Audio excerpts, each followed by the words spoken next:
Dan, I am going to make one assumption because you are here today recording a podcast. Oh boy.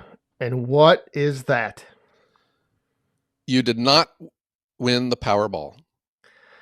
I did not. However, I did have a winning ticket of two numbers and the Powerball. So I won $7. That's it? Yep. Gosh. That's it. I'd rarely play the lottery. Do you play it? I just like Uh when you get these big feverish jackpots, I'll go buy a ticket, but same here. When it gets up there, when it gets over 1 billion, then it's worth winning. Otherwise,. I don't want to mess around. I think lottery is a Greek word which means one with poor math skills. I think Yeah. you literally have a better chance of falling out of bed and dying by a lightning strike after being stampeded by elephants than you Yep. do winning the jackpot. But it is kind of fun. I'll say that. Yes.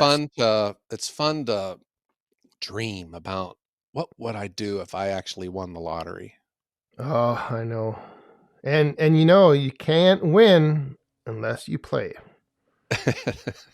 You got that from when you worked for the carnival, right? Yes. Yeah.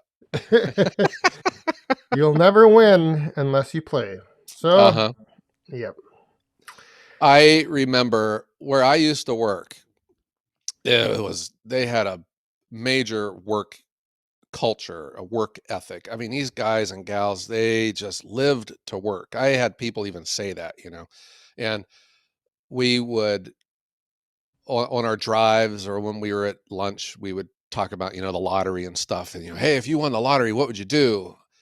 People were saying, oh, I would go live on an island, this and that. There were guys that I would work with that would say, I would be into work the very next day. I just love to work. I need to work. And there would be nothing. I might get myself a new car, get my wife a new something, but I would be right back to work. Yeah. And then, and then when they would ask me, I would say, you would never see me again. Yeah, exactly. Yeah. One day you're going to come into work and say, has anyone seen Joe lately? They I ask would, me, and I'd I, say, "Who are I you?" would have, yeah, I would be gone. Yep. Yeah. But you know what, Dan? If I won the lottery, serious, I might move to a more secure location with, with even more acreage and a very intimidating driveway. But I would probably still keep up with firewood. Oh, I think it's fun. Why not? absolutely.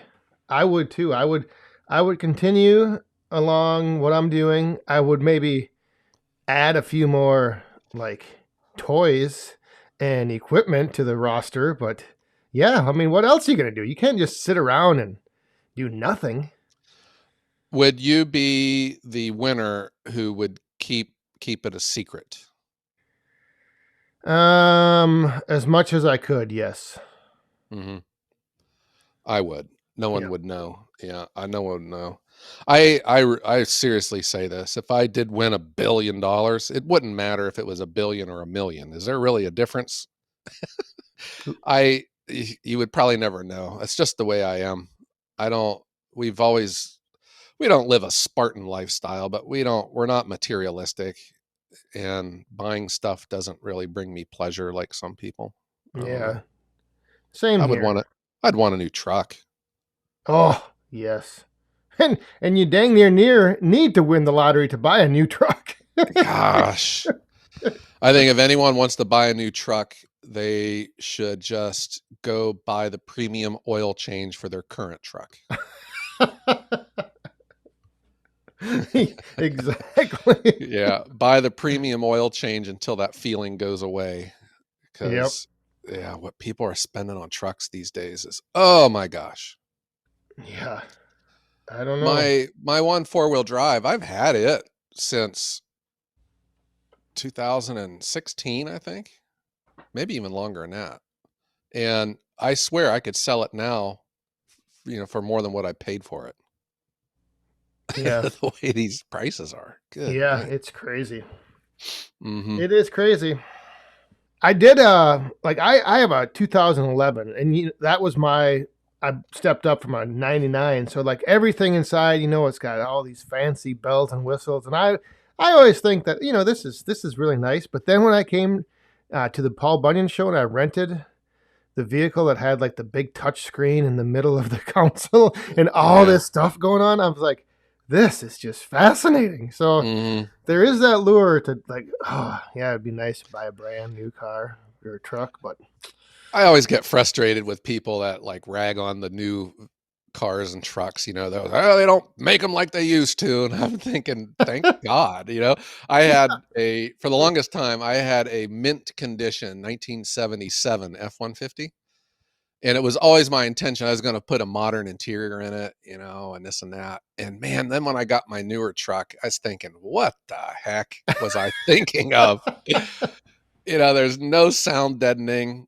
It had a bench seat. You smelled like fumes whenever you got out of it. It rode like a tank. There's no cup holders. No cup holders. Come on. yeah, jeez, I just laugh at just you gotta, okay, when a car breaks down today, it could be a little difficult to work on, but come on. Cars don't really break down as much as they used to either. I'm thinking of our 73 LTD that broke down in the driveway for about a week before we could figure out what was wrong with it, putting in spark plugs at 40,000 miles and tires every 20,000 miles. And yeah, it's yeah. it's just it's fascinating though. Some of the stuff like that car that I had, like it would detect if I was drifting out of my lane. It would detect if my eyes weren't on the road. Like if I looked to the side for too long, like it would give me a warning that would keep my eyes on the road. I mean, Oh there's my just gosh. all kinds of wild technological advances. It's like having your wife in your car when she's not. Yeah, exactly. Well, win the lottery, Dan, and that vehicle can be yours. Exactly. Yep. Hmm. I would probably still heat my house with wood, though. Would you? Yes. Yep. Hmm. That's where the majority of the scraps and the waste go, and they get burned in my outdoor wood furnace. All the stuff you don't want to sell. Yeah, the ugly wood, if it's got rot or ant holes in it, or if it's a weird species like poplar or gum, or if it's what I call an offcut. Yep. Because I run a firewood processor, and this new one I have, it's a Yappa 405. Man, is it productive! It just spits out firewood, and I have never really had to deal with the waste that comes out of it. The scraps and the sawdust and the that stuff that's in between scraps and sawdust is kind of like a mulchy kind of a scrap. Oh yes. Yeah. Yeah. Is that Because you have that side. It like separates it out with a separate little conveyor as right? well. Yeah, and I just dump it out in the field, you know, and I do like about a weekly clean out of it. And the next thing I'm realizing is this is going to start becoming a problem. I'm getting a lot of waste and scraps. And I think if, the major producers, they have a way of making mulch with it. And that's where I'm kind of too small to hire something that would come in and grind all this. And I don't have enough, but it's also becoming a bigger of a pile than I want to deal with.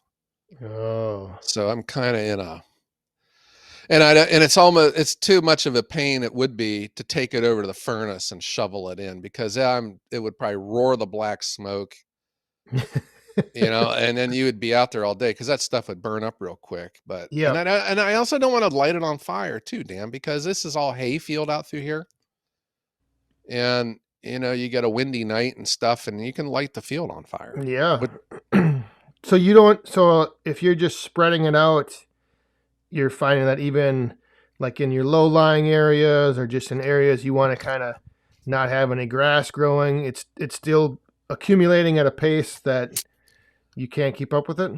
Um, it is accumulating at a pace where now it's got my attention. Okay. So there, I guess I could still just keep dumping it there. I mean, what the heck? It's my land. I can do to it what I want. But I don't know. And then I'm also looking at the time of year, and the snow's going to start, and we've had a very dry, unseasonably warm fall. And I'm still, when I do my clean outs, I use my forks on my tractor, and all the scraps and all the sawdust go into those bladders from the IBC totes. Yep. And I just fork it over there and dump it. Well, I can do that because it hasn't been raining. I mean, it is swampy out through there where I've been dumping it. And so now I'm wondering about, what am I even going to do when it rains and stuff? I won't be able to get out here. Where am I going to dump it then? You're gonna have to make a big pile, and then in the spring, use your bucket on your tractor and just start, spreading it out, Ugh.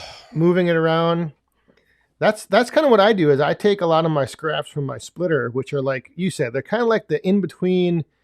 They're like bigger than mulch, but it also has that fine sawdust mixed in. And I've just been kind of filling in this low lying area in this like little washway, and I Uh-huh. just keep adding to it and adding to it, and surprisingly, it compacts and breaks down fairly quick for Oh, me wow. anyway. Yeah, I you don't know. can't use it for kindling, can you? It's too small for kindling and it's too Yeah, big for mulch. right. I had at first thought, like the fines that come off my machine, I could just dump these around the house for mulch, but they don't.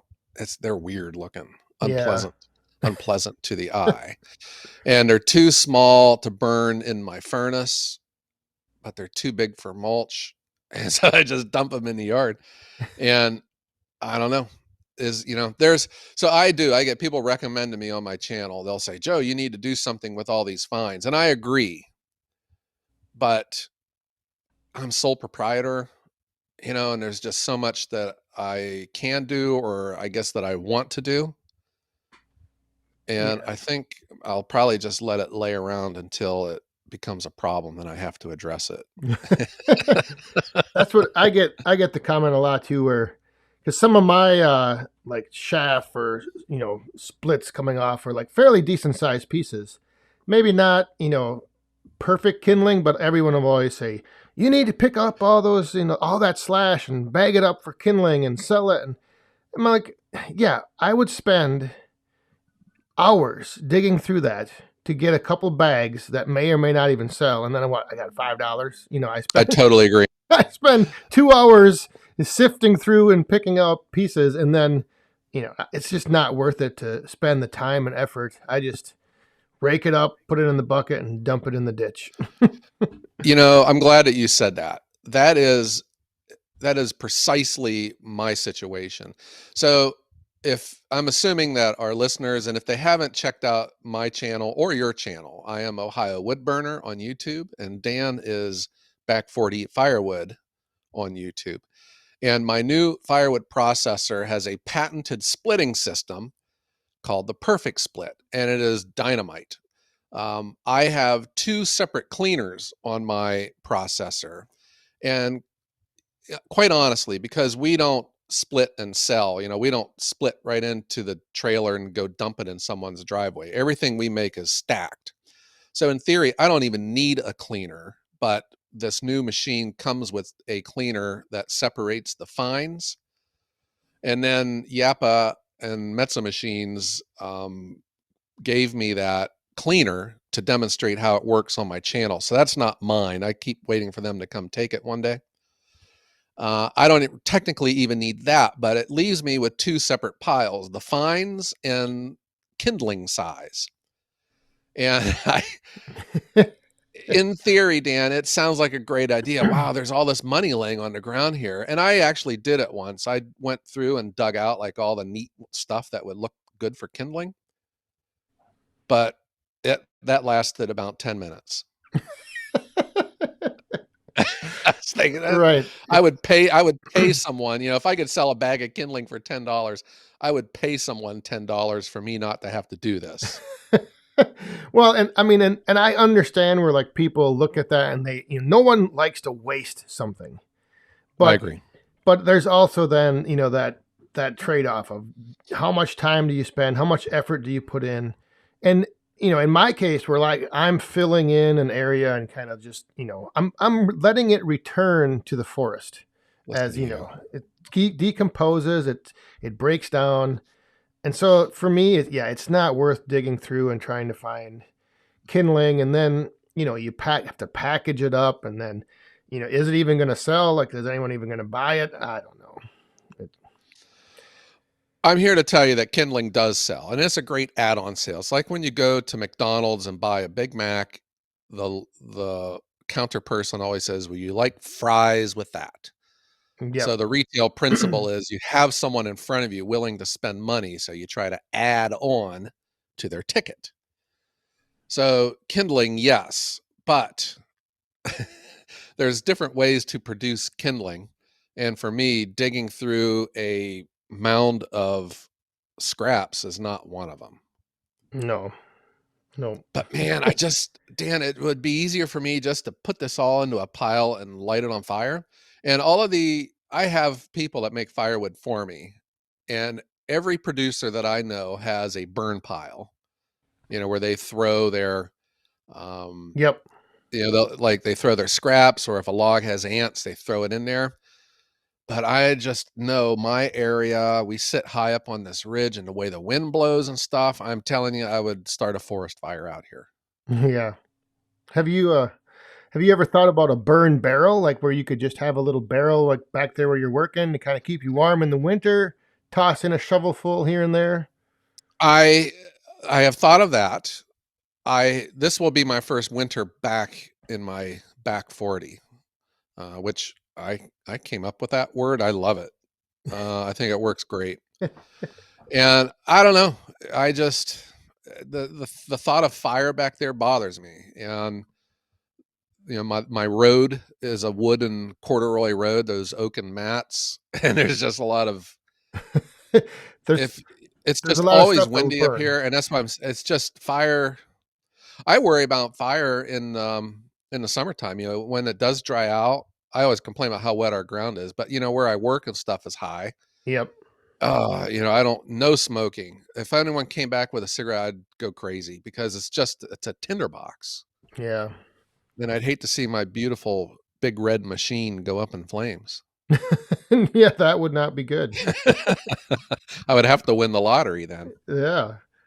But I don't know. I mean, I've gotten in loads of like chips, like from Rick, my tree service guy. He brings me chipped, you know, trees and branches. And surprisingly, it's I have a load that was dropped off last year, so it's been a little over a year, but about an inch or two underneath the top Uh-huh. surface level, it's already like breaking down into fairly decent looking like compost or soil. I don't know, Oh whatever you want wow. to call it. So I think the scraps would, eventually, like I said, settle, and you would just have to get them spread out. All right. I do have a very low squishy area. Maybe I'll start doing that. I've just been dumping it into a pile that keeps spreading outwards. But Uh, maybe I could start doing that. I don't know what that would get me. It might just buy me more time. But I think what I'm dealing with though is an eventual, bottleneck or eventual problem that must be dealt with. yeah, And selling all this stuff, I don't know. right. I'll bet if I put a basket of it or a tote of it out at the end of the driveway with free on it that someone would take it, but I don't want to lose a tote. I was just gonna say they'd take the tote and not the Yeah. wood. I wouldn't want to lose a tote. I don't want to violate zoning. And like I said, this my where I live is precious and I don't like people coming here. Right. Yeah. And I don't have local pickup. I don't want to do any business out of my place. I'm just delivery only. Yeah. Yeah, it is funny though how fast stuff like that accumulates.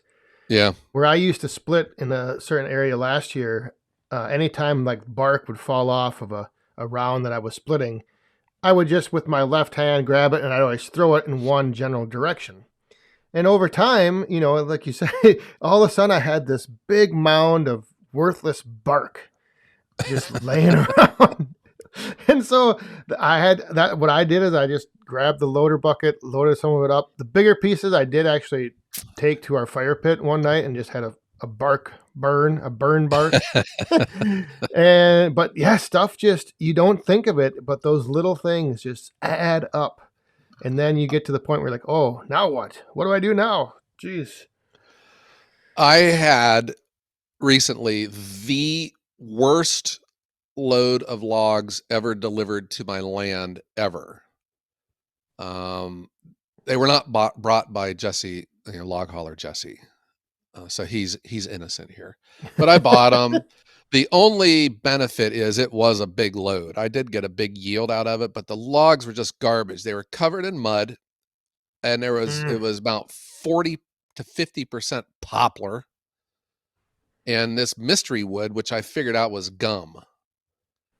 And all of the bark has fallen off, and I'm almost done with it, and I am left with just a sea of bark.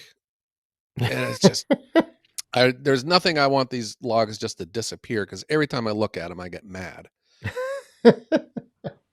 It's one of those, like as a business owner, it was an expensive lesson. So I learned, and I've become a better at running a business because of this load, but it's just annoying me right now. I want to get them all done, processed, and out of my life.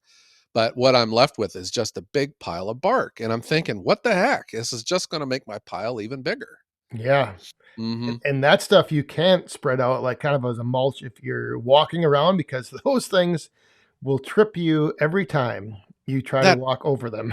poplar bark. Oh, I can't even stand to look at. It has like that paper stuff that peels off of it, and Yes. jeez, the Yep. gum logs came off in just long, gangly strips. Oh. Oh gosh, what a Yep. mess!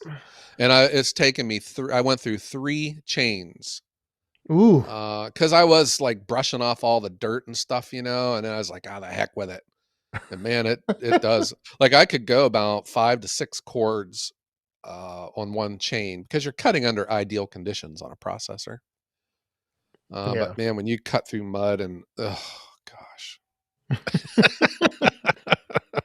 So you also then have a separate collection for just your sawdust, right? Coming off the 405? I do. I use those IBC bladders, the The plastic. the big plastic tanks that go inside the cages.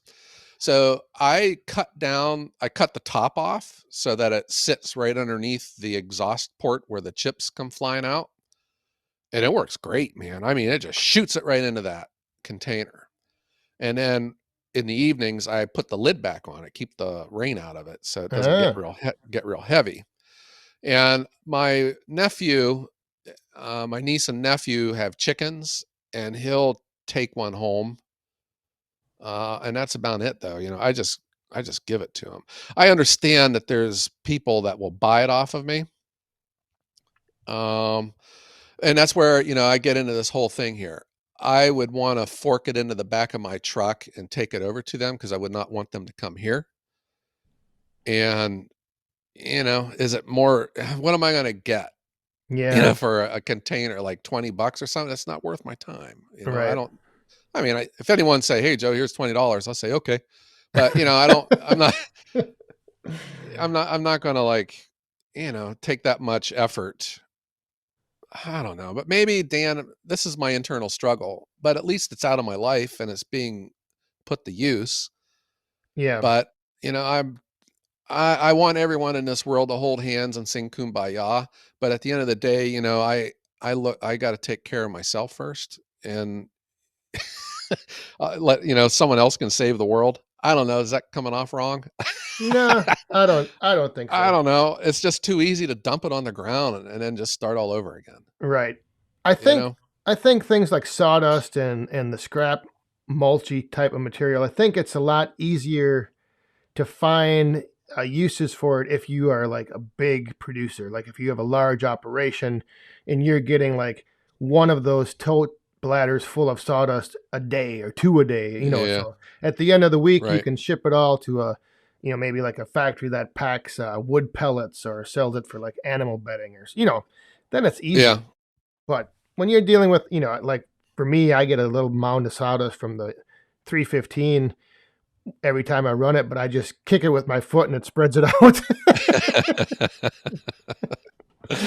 So I understand people out there are probably looking at us or listening right now saying, "Oh, you guys, you're wasting." Yeah, I agree, and But I accept that criticism, I do. yeah, I do, because I know I'm leaving money on the table, I'm missing an opportunity, I could be doing better with it instead of just dumping it into a pile, but, yeah, you know what? I gotta get the wood stacked, I gotta return messages, that's right. you know? I, I carry about an average of 12 to 20, voicemails in my phone, that I have to return. Yeah. do you, do you have a box blade for your tractor or a I blade do or not. anything? I do have a back blade, but I got my bucket on the front Yeah. too. I was Yeah. gonna say I think the best plan is just kind of keep sporadically dumping it out in piles, and then just with your bucket go and just level it out and kind of smooth it over. And like I said, the stuff that I've spread out and it settles real quick and it actually decomposes very fast. I mean, Mhm. fast as in like a year or two, not like overnight Yeah. or anything. But Well, it's not like my land's doing anything else. I don't really use much of my land. I yeah, never really did ever put it into production. We used to have a real big garden, but over the years, our garden kept getting smaller and smaller, and now our garden's this little square box on our patio. an herb garden on the shelf in the kitchen. Yeah. Yeah, I don't know, Dan. I think it is I am totally open for criticism. And people that in my videos, I get a lot of comments. Joe, you should do this with that scrap. You should do that with the scrap. And I agree with them, but I'm just not going to do it. It's going to take a little bit more. Yeah. It'd be neat if there was, I keep saying that we need a poof machine or to help stack wood. And I've seen these pellet machines that go on like a tractor PTO where you like shove sawdust into them and they'll like spit out pellets. Oh, yeah. But even then, I don't know. That was the kind of stuff I looked for that at the Paul Bunyan show. I didn't see anything. Right. And that's the kind of stuff where if I do win the lottery, that's the kind of stuff I'd be buying. Stuff like that where Uh huh. I could make use of something, but for now it doesn't make sense for me to spend $40,000 on a contraption to make wood pellets that I can make a bag of every month. Yeah, but it would be fun though, don't you It would think? be fun. That's what I mean. And so if I won the lottery, that's how I would spend my time having fun and being creative with all these different alternatives. What you do with your mulch, what you do with your shavings, your sawdust. But for now, it's just going to fill and return to the earth. If I won the lottery, I would buy you that machine too, and I would also buy you a shirt with sleeves. Well, I have a long list, so I'll give it to you. Well, I'm just grateful that you're at least wearing a shirt today. So thank you for that. Well, like I always tell people, like my arms aren't the biggest, but they sure look good.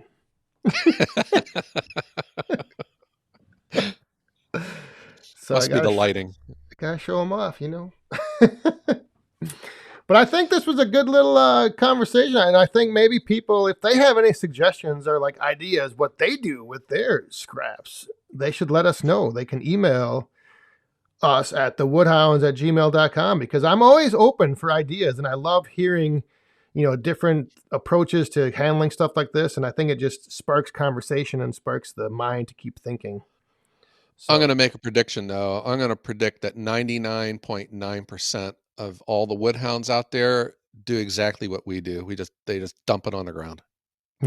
yep, yep.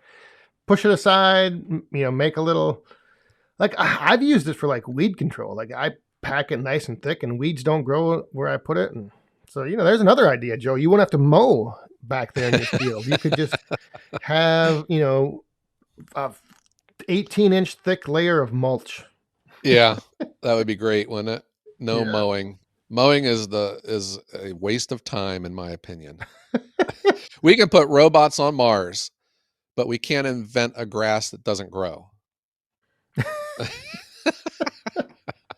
But I always say that too. We can put robots on Mars, but we can't get cell phones to work in Northeast Ohio. So, Yeah. Yep. yeah. What are you All going to right. do? Yeah. Well, Dan, I think it's time to strike up the band, and I'm going to go outside and enjoy this beautiful day. It's gorgeous out. Yeah, let's go get some stuff done. Sounds like a plan. All right, everyone. Thanks for tuning in. Hope you enjoyed this episode of the Woodhounds and appreciate you tuning in every week and making the Woodhounds the #1 firewood podcast in the galaxy. And please don't forget about us. If you do win the Powerball, you can send us an email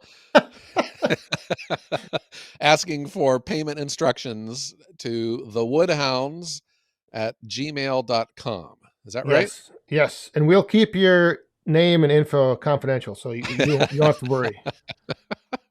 Yep. And then I'll just give you all this sawdust then. I won't charge you for it. All right, Dan, I think it's time. Let's get out of here. I want to thank everyone for tuning in, and I'm going to tell everyone to stay Cool. and be Safe and have a great day.